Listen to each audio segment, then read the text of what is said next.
庄老板，咱们的货物已经顺利运达，为何您却心事重重的？哎，陈兄弟，你知道我为何将其他人支开，只带你一人来此处吗？因为我想带你去见一个人。哦，是谁？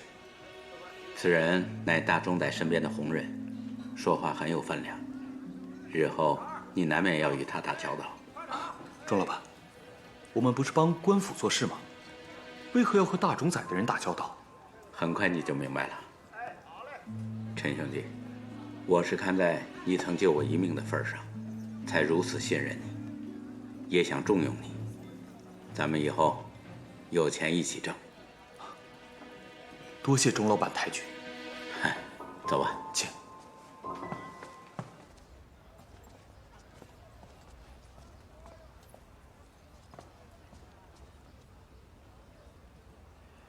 哎，钟老板，哎呀，我这伤口又流血了。如此狼狈，见他也不妥，你还是赶紧找个大夫包扎一下吧。是，去吧。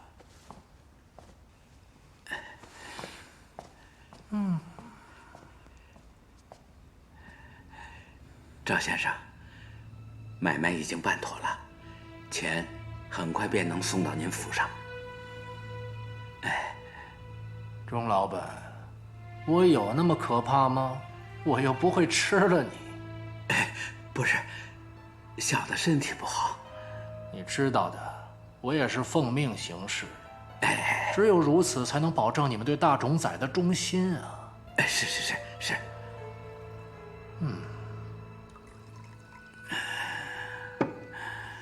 钟老板，钟老板，钟老板，我再敬您。多谢您对我的信任。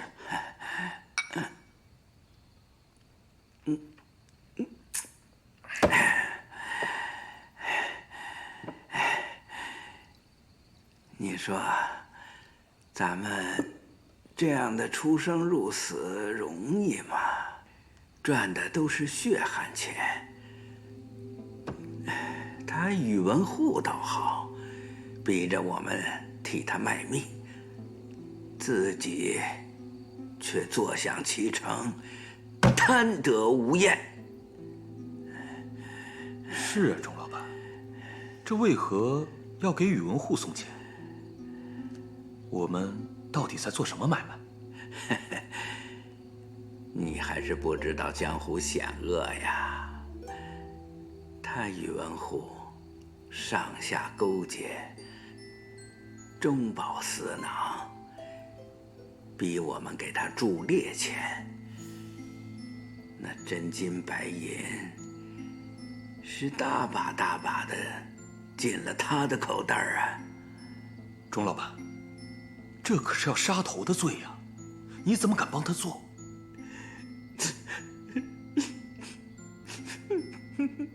你以为我想啊？那姓赵的给我们下蛊，还拿我一家老小的性命相威胁，我不敢不从啊！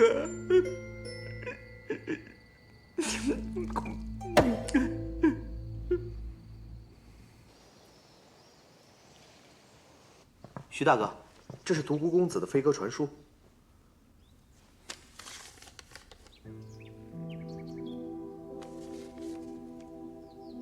你即刻赶往百草谷，找方裘大师，请他尽快赶往齐州，与独孤公子会好。是，徐大哥。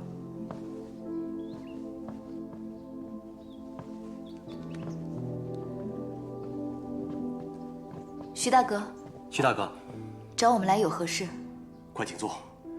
经我们调查发现，各州郡官员大多资产丰厚，偷建私库者有之，广置地产者有之，奢靡无度、斗富成风的也不少。我们现在已经增派人手，加快调查，绝不放过任何一个贪官。这样的世道，这些人还如此贪婪，真是如嗜血的恶鬼。徐大哥，我们一定要追查到底，不论多难，都要让这些贪腐之人受到惩处，让百姓脱离困苦和欺压。正因世道太乱，这些人才会及时行乐，肆无忌惮的敛财。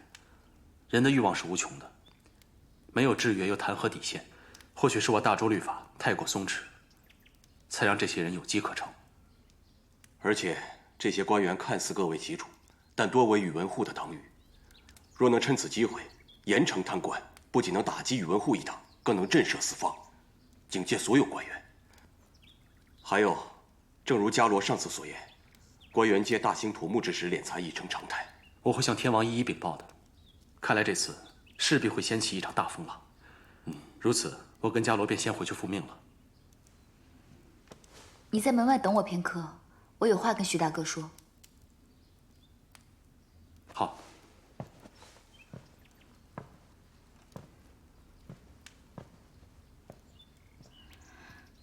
徐大哥，我想找你借钱。这自然没问题啊。你都不问明细便说没问题，我借的数目可不小。你借多少都无妨，只是你为何借钱？莫非是遇到了什么事？是王后想重启命妇会，叫百姓缴械技艺谋生，可天王不愿意支持王后，还出难题说，若我们能自谋销路，便答应我们。徐大哥，你交友甚广，定能帮我们的，对吗？当然。我打算先出一批布销往他国，等事成之后，天王便无话可说了。只是这做布的钱只能找你借了。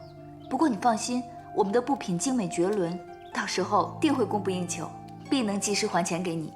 这笔钱不必相还，我相信你的眼光。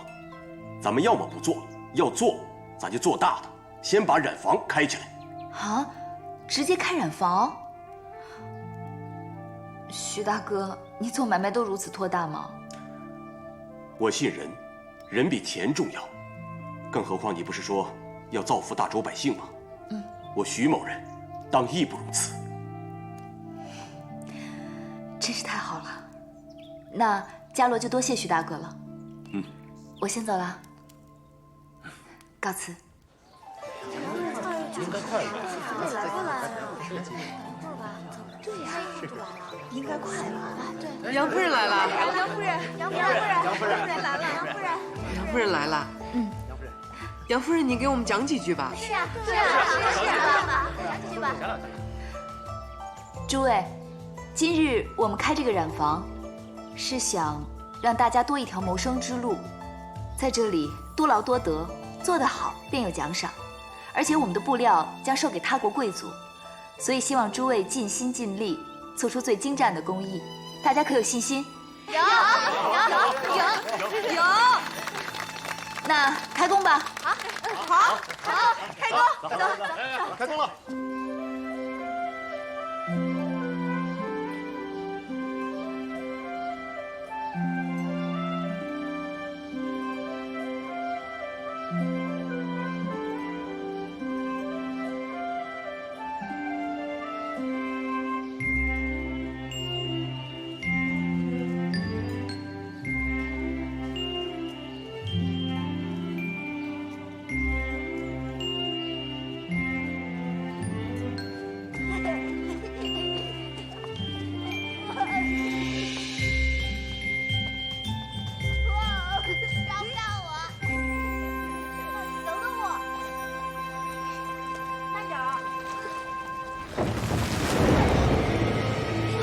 小心！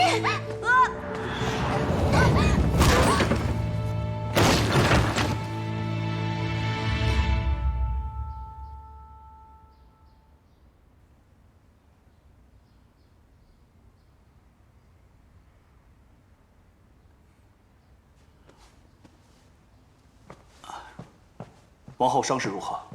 幸好救治及时，王后并无性命之忧，只是头部有淤伤，又受了惊吓，所以才昏迷不醒。臣即刻去开药，化除淤血，王后便无大碍了。赶紧去吧。是。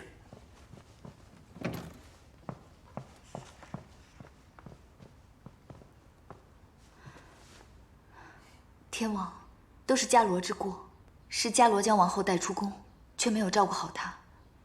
请天王赐罪。若他不想去，你如何能带走他？这是他自己的选择，怨不得别人。把伽罗扶起来吧。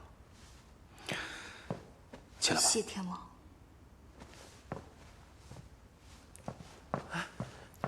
后宫禁地，宇文公子请止步。你给我让开！我来看望王后，你竟然敢拦我！这，让他进来。是。参见天王。免礼。天王，您可要为王后做主啊！定要将独孤伽罗这个恶妇抓起来问罪。伽罗犯了哪条律法？你凭何抓他？独孤伽罗居心叵测，故意引王后去危险之地，且遭遇不测，这还不是大罪吗？王后受伤是意外，与伽罗有何关系？你在场之人皆可作证。你这是包庇！行了，都给朕住口！王后受伤未醒，如此吵闹，成何体统？请天王恕罪，王后是我父亲的外甥女，臣只想为王后讨个公道，所以一时心急，失仪了。你的心情朕能理解，但此事却与伽罗无关。你先回去吧，朕会好生照顾王后，你无需担心。天王，这是阴谋，王后受伤都是独孤伽罗一手策划的阴谋。表哥，不关伽罗姐姐的事，是我自己不小心，与她无关啊。王后，是我的错，我不该带你出去的。姐姐，你别这样想，我没事，去那里我很开心。既然连王后都说了，此事与伽罗无关，你也不必多言了，赶紧退下。臣告退。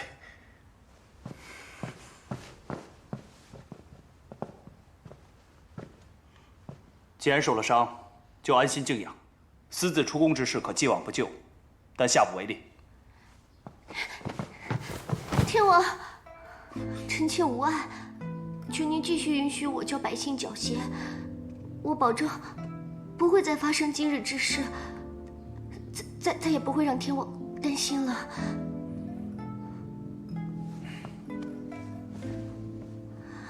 你是大冢宰举荐的王后，若你有个三长两短，会牵连诸多。正如你刚才所见，那便立字为证。出宫后，一切后果我自行承担，不管遇到何事，皆与他人无关。等你痊愈后再说吧。天王，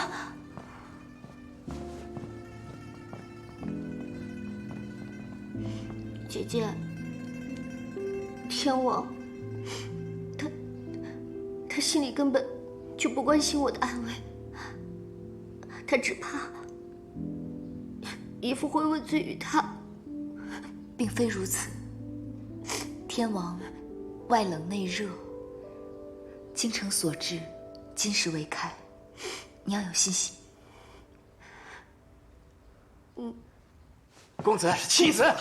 哎，那个云禅就是个吃里扒外的蠢货，他受了伤，我进宫去给他讨公道，没想到那蠢货居然和独孤伽罗串通一气，白白浪费一个大好机会，真是气死我了！哎呀，公子何必为了这种事生气呢？那独孤伽罗让他多活几日，不要因为他扰了公子的兴致啊！他一再和我晋国公府作对，我就是出不了这口气。现在可好，连云禅都被他给蛊惑了，连我的话他都敢不听了。公子莫气，那皇后心性简单，难免受人摆布啊。棋子就是棋子，不听话，要他有何用？那独孤伽罗有意接近王后，必然有他的目的。公子不妨稍安勿躁，静观其变。不行，我就不信了，我还收拾不了一个女人。公子使不得，大冢宰有令，现在还不到与杨家撕破脸的时候。公子若要动他，必先征得大冢宰的同意才行，以免坏了大冢宰的大计呀。公子，告诉你一个好消息，消消气。此次我们在齐州的买卖可是大赚了一笔呀！哦，干得好！公子，赵先生，赵先生，您回来的正好。下官有要事禀报，大冢宰不在长安，下官等人真是势单力薄呀，奏请益州建庙一事已被天王驳回，并且严令禁止大州各州郡大兴土木啊！什么？天王这是要夺权呢？他敢？哦，不，你现在即刻给大冢仔传信，快去！下官明白。公子，我们得有所防范的。天王停止一切大兴土木之事，趁我不在，他竟用王权逞能立威，这真是山中无老虎，猴子果真要称大王了。大冢仔，那我们该如何应对？必须速战速决。我们离开长安越久，越容易给他人时间和机会。末将明白。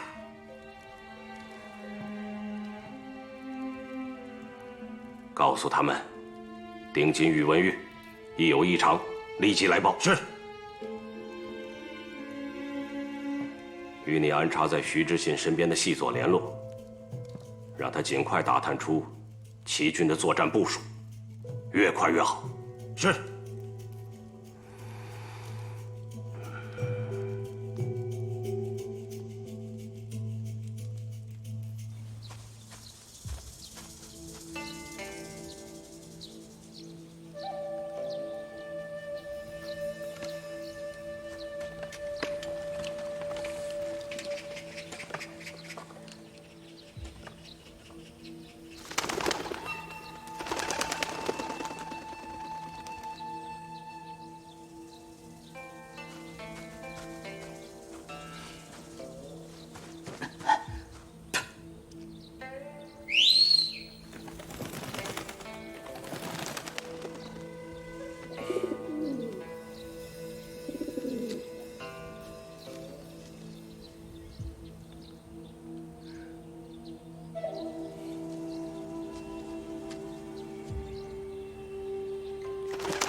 高大哥，过来。杨坚啊，杨坚，拦截飞鸽传书，贻误军情，那是死罪。这要是被别人发现了，谁都救不了你。高大哥，我截获的并不是传送军情的书信，那是什么？是宇文护与长安党羽联络的私信。私信？这是为何？这段是趁宇文护远离长安之际，伽罗跟鲁国公正在调查宇文护及其党羽贪赃枉法的罪证，而我则跟随大军，秘密监视宇文护及其党羽的联络，暗中给伽罗他们报信。你小子瞒得可够严的！我告诉你啊，这等大事，我高炯岂能置身事外？高大哥，哎，杨坚，以后有事一定要来找我，我可以帮忙对付宇文护。怎么说，我也比你更容易接近他，且不易被怀疑。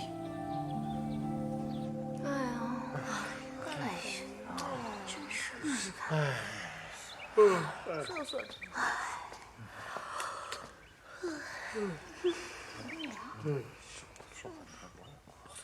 对呀。诸位，染坊暂时不能继续经营下去了。不能经营？为什么？实在抱歉。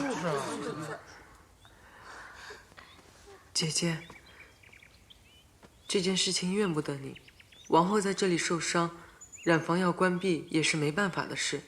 你为我们付出了这么多，你没有对不起我们，是我们应该感谢你。唉，好不容易有个盼头，才这么几天就……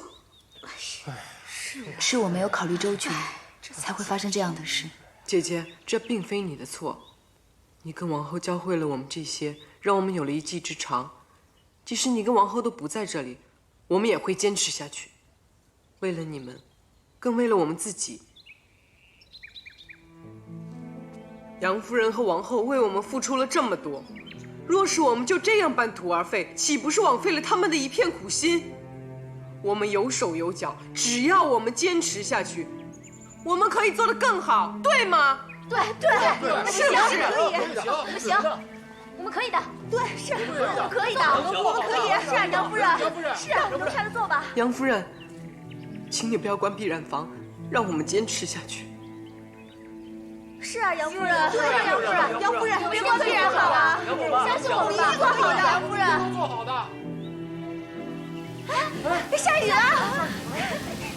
大家看呐，老天爷都被我们感动了，我们一定要坚持。对，是啊，对呀，是啊，杨夫人，我们能做到的，对，我们可以的，一定得坚持。一定行的。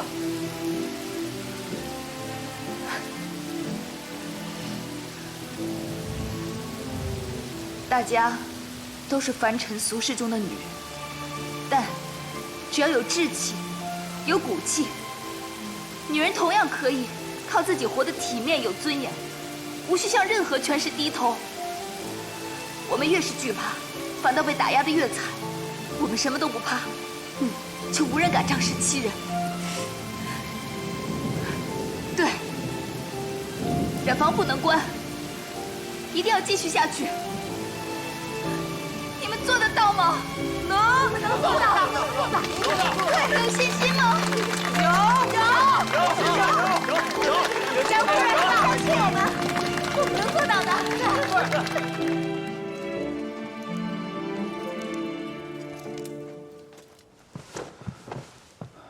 将军，属下愿意承担传送情报的任务。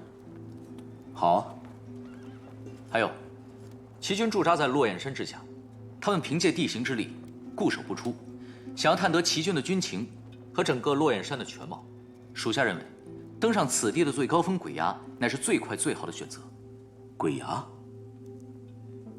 素闻这个鬼崖高耸入云，如同绝境，峰体又细又直，极其不易攀爬。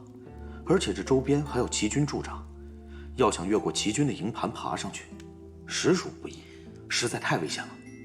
正因为太危险，所以齐军必定料想不到我军敢轻易攀登鬼崖。属下愿意前往，请将军准许。将军，在这鬼崖之上，视野辽阔，对于全盘探查齐军的部署大有帮助，而且探得的情报也会更加准确。可若是不顺利，岂不打草惊蛇？不入虎穴，焉得虎子？打仗嘛，本来就是险中求胜。哼，说大话谁不会？反正无人上去过，谁知道鬼崖上是何情况？据我所知，我军从前与齐军交手之时，曾有斥候攀上过鬼崖。既然前人可以做到，我相信我们一样可以。好，勇气可嘉，但需确保安全。你们可先从别处进行刺探，若实在不行，再上鬼崖。是。哎呀，哎，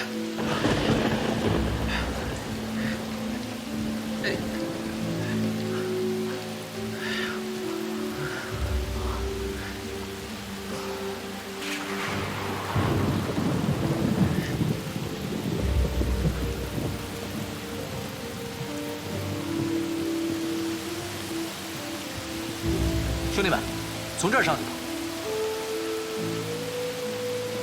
这种天气，爬这样陡峭的悬崖，太过危险了。难道为了任务，就要置兄弟们的生死于不顾吗？对呀，既然参军，哪个任务不危险？我们既然身为斥候，便要职责在身，应以大局为重，怎能贪生怕死呢？况且我们好不容易突破了齐军的营盘，来到这里，轻言放弃，岂不太可惜了？也不急在这一时啊！我看，不如等明日雨停了，我们再来。那你们是否知道，正是因为有这雨做掩护，敌人才不易发觉我们的行踪，必须立刻上去。此刻是最好的时机。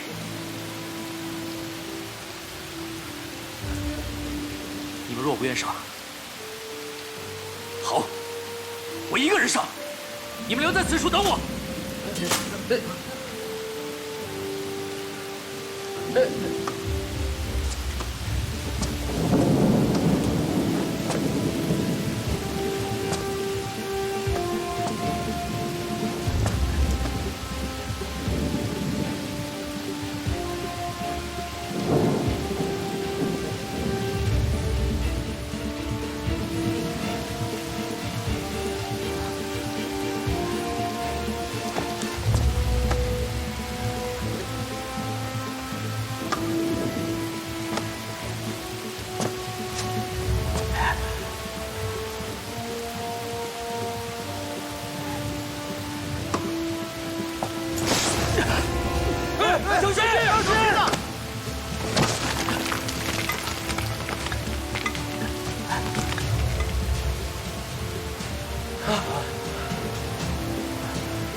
他这是不要命了吧？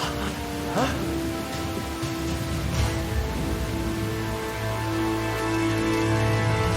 怎么突然下这么大的雨啊？他说：“大嫂，你先回房，我在厨房啊，给你熬姜汤。哎，小心啊！”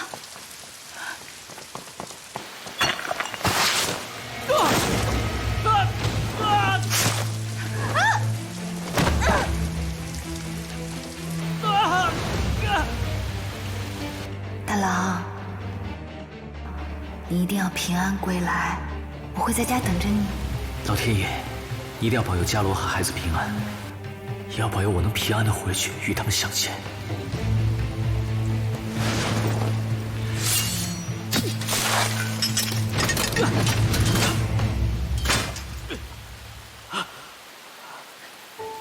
我一定要活着回去见你们。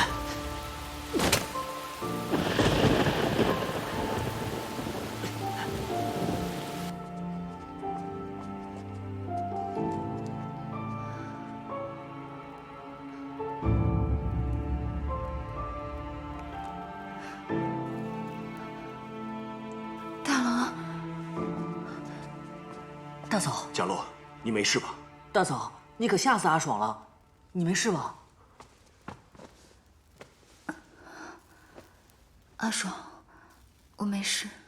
大嫂，你是不是又做噩梦了？父亲，我梦见大郎了，可有大郎的消息吗？没有。不过此时没有消息，也算是好消息了吧？贾洛，这只是个梦罢了，别想太多啊。贾洛，为了大郎，你也该好好保重，特别是为了肚子里的孩子。幸亏这次没出什么差池啊，万一有个闪失，你让为父如何向大郎交代呢？朝堂的事，既非你能力所及，你就在家安心养胎，如何呀？是，让父亲担心了。伽罗，我知道你一向生性倔强，自有主见。若是你心里认准的事情，即便嘴上不说，心里也自会有想法。但是，此事啊，非同小可。你若是再不以身体为重，就莫怪父亲严厉，我可不会再纵容你了。是，伽罗谨遵父亲教诲，让父亲担心了。您放心，就算不为我自己，也要为我肚子里的孩子着想。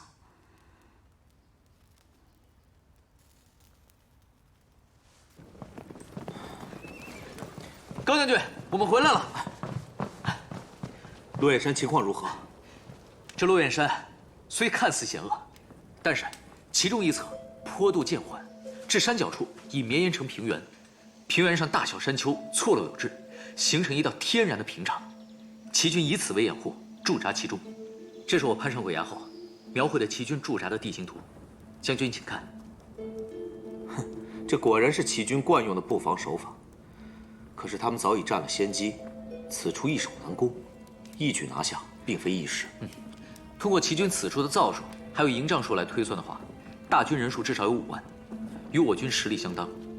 我怀疑他们之前只是派了部分兵马试探我军的实力。将军，虽然说落雁山的一侧坡度渐缓，但那侧树多，易遭伏击。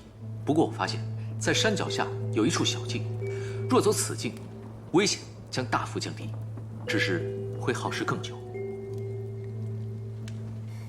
好，我明白了。诸位都辛苦了。其实，这次只有杨坚一人登上鬼崖，才探到这么多情报。哎，不分彼此。一个人，厉害啊！啊，哎，幸亏你平安归来，否则……哎，你怎么受伤了？哎，没事，小伤而已。那你赶快去包扎一下，我赶紧去向大冢宰报告。好。下去。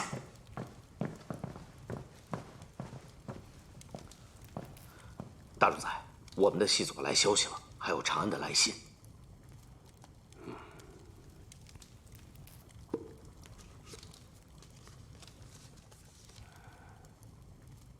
徐知信只有5000人呢。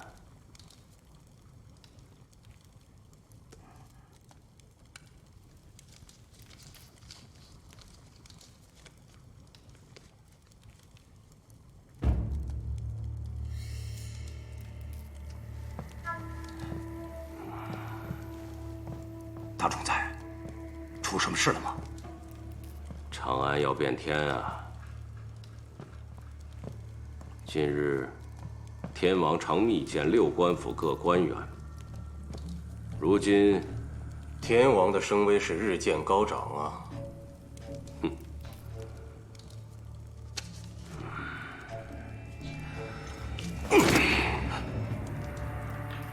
大冢宰，天王威望再高，在您面前也如同蝼蚁，何惧之有啊？蝼蚁尚能撼动长城，更何况在天下人眼里，天王毕竟是天王。大冢宰，你有何打算？速战速决，尽快回长安，穿越山脉进攻洛阳，打败齐军后，立刻回朝。是。禀大冢宰，高将军有事求见。让他进来。是。大冢宰，车后探回来报，在洛阳山附近发现齐军约有5万兵力驻扎，若绕山脚道走，虽然耗时，但我军安全有保障。5万？对。绕山路走？正是。是谁打探回来的消息？是杨坚吧？让他过来。是。大冢宰，您是如何知晓的？我军中有何人？难道我会不知？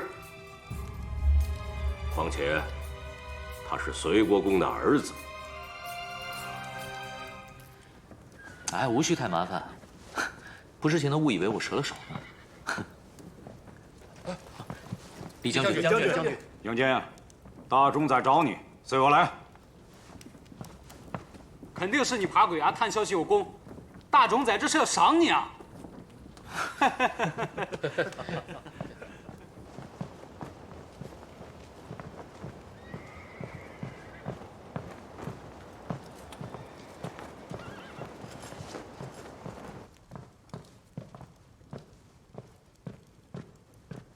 大冢宰，人已带到。见过大冢宰。起来吧。谢大冢宰。在我军中，感觉可有意思？参军出征，保家卫国，乃是每个大周男儿应尽的责任。而我杨坚只是略尽绵力而已。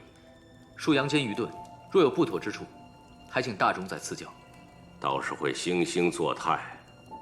堂堂隋国公府的大公子，你父亲是柱国大将军，你又怎会甘于做一个小小的斥候？国家征召，人人皆可报名。我初次参军，从小做起，无可厚非。更何况，父亲是父亲，我是我，我只想脚踏实地，凭自己的本事建功立业。不靠父亲庇护，有骨气。初生牛犊不怕虎，不过或许会死得更快。大冢宰，您的意思是？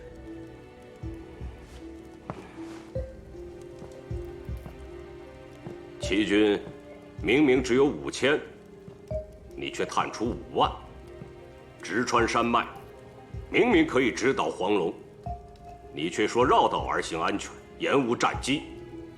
罪责严重，你是愚蠢呢，还是诚心？事关重大，我怎能置数万将士的性命于不顾？在这里信口雌黄，我确实已经攀上了鬼崖。根据齐军的造数还有营帐数来推算，他们至少有5万人。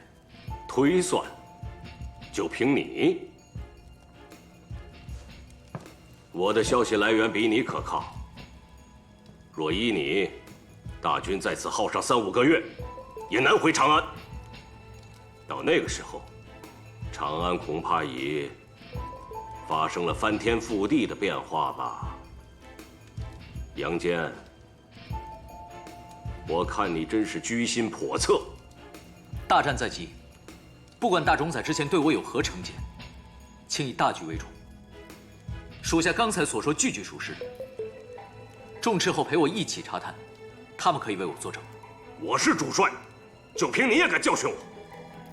杨坚，你谎报军情，军法处置。来人，在。拖出去，杖打100。是。等等，大冢宰，杨坚经验尚浅，被齐军所迷惑，军情有误，虽有错，但罪不至杖罚100，这样会出人命的。再说了，现在正值用人之际啊！大冢宰，杨坚是我部下，他若有错，我也难逃其责。若大冢宰要杖罚他，我愿一同领罚。高炯，你父亲与隋国公向来交好，你与杨坚又是这般兄弟情深，有错同当。你们的父亲此刻在长安，定也沆瀣一气，共谋大事吧？大冢宰，我不知道您所指何意。大冢宰，一人做事一人当，此事与高将军无关。杨坚甘愿受罚。大冢宰，大军出发在即，处罚过重，恐乱军心。若是打出人命来，日后必惹来非议。不如从轻处罚，不知大冢宰意下如何？高炯，你用不着急于揽过。你若是错了，我一样军法处置。但这次犯错的是杨坚，不受罚，难以服众。但念他初犯，姑且从宽。拉出去，杖打20。是。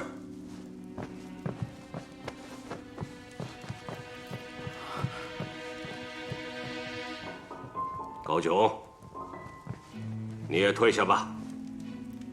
记住，管好你的部下。是，大冢宰。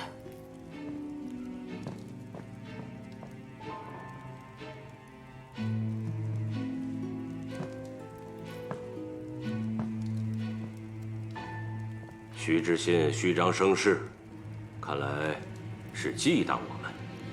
传令下去，做好准备。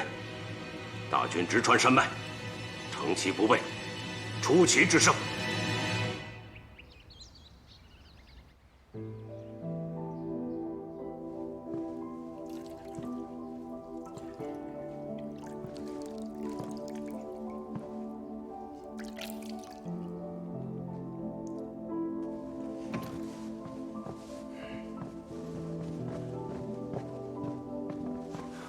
太子的病如何了？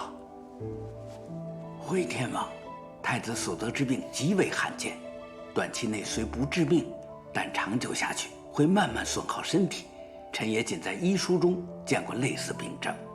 既有记载，为何迟迟都治不好？回天王，医书中虽有记载病症，但却无治疗方法。况且只有寥寥数人患此病症，并无治愈先例，是极难医治的一种病啊。那依你之见，此病就无药可治了？臣等近几日已研制出几种药，只是从未试用过。如今太子身体尚弱，怕贸然用药会加重太子病情。臣等想找几位宫女、内侍或是死囚，让他们感染此症，为太子试药。不可，找人试药，虽为救人，稍有不慎也是害人。你们回去另想他法。臣等遵命。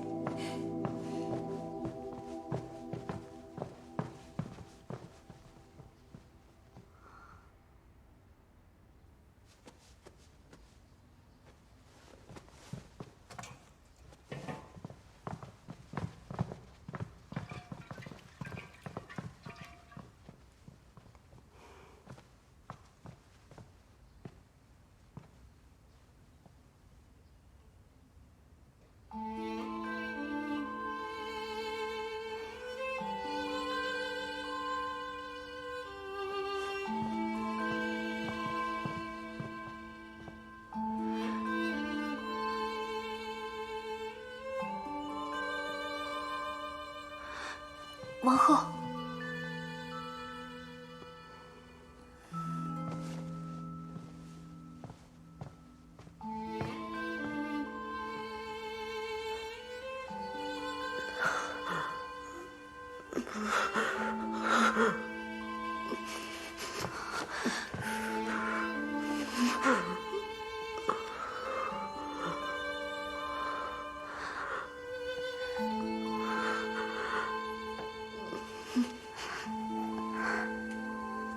仙儿，别怕，母后在这儿陪你。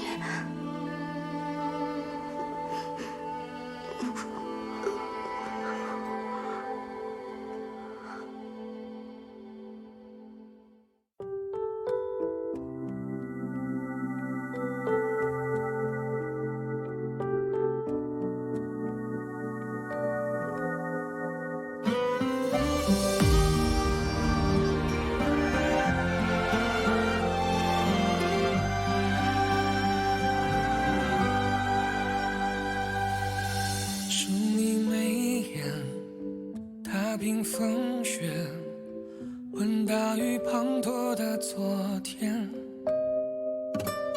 思念蜿蜒，幻化成劫，时光悄悄走笔飞烟。要不是几经寂寞。